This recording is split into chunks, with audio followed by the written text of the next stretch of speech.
مجھے تم سے کسی عقل مندی کی توقع بھی نہیں تھی۔ سراج ہاتھ تھام کر سیٹھ عثمان کو اپنے ساتھ بٹھاتے ہوئے بولا، مرد احمق، تم نے ہی تو کہا تھا کہ اس واقعے کی تشہیر نہیں چاہتے، ورنہ مجھے گھر جا کر لباس تبدیل کرنے کی کیا ضرورت تھی؟ اب بھی اگر تم کہو تو متعلقہ تھانے کو فون کر کے ایس ایچ او کے ساتھ 4 پولیس والوں کو بھی بلا لوں۔ میڈیا کے لوگوں کو فون کرنے کی ضرورت بھی نہیں ہوگی، وہ تو خود ہی خوشبو سونگھتے ہوئے آ جائیں گے۔ کیا خیال ہے؟ پلیز سراج، کچھ دیر کے لیے سنجیدہ ہو جاؤ۔ ابھی نہیں، پہلے ذرا ناشتے کے ساتھ انصاف کر لوں۔ سراج نے چائے کی ٹرالی کے ساتھ راحلہ بیگم کو بھی قریب آتے دیکھ کر قدرے بلند آواز میں کہا۔ ملازم ٹرالی چھوڑ کر الٹے قدموں واپس چلا گیا تو سراج نے سموسوں کی پلیٹ اٹھا کر ہاتھ میں لے لی۔ راحلہ بیگم چائے بناتے ہوئے شوقی سے بولی، پیٹ بھر کر کھائیے، مجھے خوشی ہوگی اندر اور بھی تیار ہو رہے ہیں۔ خدا آپ کے شوہر کے دوست کو زندگی عطا کرے۔ سراج نے تازہ بنے سموسوں پر ہاتھ صاف کرتے ہوئے کہا، آپ کی یہی مہمان نوازی دیکھ کر دل کرتا ہے کہ کس کنجوس سے آپ بھابھی کو بہت دنوں سے ساتھ نہیں لائے۔ راحلہ بیگم نے سراج کا جملہ کاٹ کر پوچھا۔ وہ سمجھ گئی تھی کہ سراج کے جملے کی تان پھر اس کے شوہر پر ٹوٹے گی۔ اس وقت تو عثمان کے فون پر ایمرجنسی میں آنا پڑا۔ ویسے بھی آپ کو علم ہوگا کہ ہماری بیگم کو سماجی کاموں اور خواتین کی آئے دنوں کی محفل آوارگی سے ذرا کم ہی فرصت ملتی ہے۔ کچھ دیر تک یہی باتیں ہوتی رہیں۔ سراج حسب معمول سیٹھ عثمان کو راحلہ بیگم کے سامنے چھیڑتا رہا۔ پھر جب ایک ملازم نے اس کو کسی کے آنے کی اطلاع دی تو اس نے راحلہ بیگم سے دریافت کیا، بھابھی اگر آپ اجازت دیں تو اسے اندر ہی بلوا لوں؟ کون ہے؟ راحلہ بیگم نے پوچھا۔ پمپ ڈسپوزل اسکواڈ کا ایک ذمہ دار آفیسر ہے، میرا پرانا واقف کار ہے، بلا لیں، وہ بھی چائے میں شریک ہو جائیں گے۔ ملازم الٹے قدموں واپس چلا گیا، پھر اس آدمی کو بھی اندر لے آیا جس کا نام ریاض تھا۔ سیٹھ عثمان نے اٹھ کر اس سے ہاتھ ملایا۔ راحلہ بیگم آنے والے مہمان کے لیے چائے بنانے لگیں، لیکن ان کے کان بدستور سراج کی باتوں کی طرف لگے تھے، جو ریاض کے آتے ہی سنجیدہ ہو کر اس سے باتوں میں مشغول ہو گیا تھا۔ سیٹھ عثمان کے چہرے پر بھی گہری سنجیدگی طاری ہو گئی۔ خدا کا شکر ہے آپ کے دوست کی کوئی نیکی کام آ گئی، ریاض نے تفصیل بیان کی۔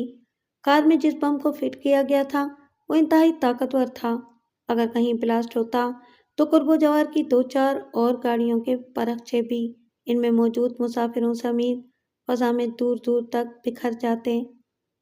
اس رب کریم کا ہزارہا شکر کہ اس نے آئی بلا ٹال دی۔ راحلہ بیگم نے جھرجھری لیتے ہوئے خدا کا شکر ادا کیا۔ لیاقت حسین کے بارے میں آپ کی کیا رائے ہے؟ بم سے متعلق ضروری گفتگو کرنے کے بعد سراج نے ریاض ہی سے دریافت کیا، آپ پولیس افسر ہیں، مجھ سے زیادہ مجرموں کا تجربہ رکھتے ہیں۔ بہرحال میں نے اس کی گفتگو سے یہی اندازہ قائم کیا ہے کہ وہ نہ صرف مخلص اور ایماندار ہے بلکہ ضرورت پڑنے پر شاید مالکوں کی خاطر اپنی زندگی کی بازی لگانے سے بھی دریغ نہیں کرے گا۔ میں آپ کی رائے سے متفق ہوں، راحلہ بیگم نے تائید کی۔ وہ فرشتہ رحمت نہ ہوتا تو ہمیں بروقت اطلاع بھی نہ دیتا۔ اور راحلہ بیگم کچھ کہتے کہتے آپ دیدہ ہو کر خاموش ہو گئیں۔ پلیز مسٹر ریاض، سراج نے ریاض سے کہا، آپ نے بم تو اپنی تحویل میں لے لیا ہوگا، لیکن اس خبر کو آپ میری طرف سے مطمئن رہیں، لیکن جس نے بھی یہ مذموم حرکت کی ہے اسے سزا دینا بھی ضروری ہے۔ ریاض نے دوستانہ انداز میں جواب دیا، اس کی آپ فکر نہ کریں، اس سے نمٹنا میرا کام ہے۔ گفتگو کے دوران ریاض کی ضروری کال آ گئی تو وہ بڑی عجلت میں معذرت کر کے چلا گیا۔ سراج نے دوبارہ پیسٹری اور دیگر لوازمات سے انصاف کرتے ہوئے سیٹھ عثمان سے کہا، اب تمہارا کیا پروگرام ہے؟ اگر تمہارا اشارہ وحید کی طرف ہے تو وہ واپس آنے کی حماقت نہیں کرے گا۔ میں نے وحید کے نہیں، تمہاری آئندہ مصروفیات کے بارے میں دریافت کیا تھا۔ مصروفیات تو بہرحال جاری رہیں گی۔ سیٹھ عثمان نے گہری سانس لی۔ گھر پر بیٹھ گیا تو دشمن اور شہر ہو جائیں گے، اسی لیے میرا مشورہ ہے کہ تم کسی بزنس ہی کے حوالے سے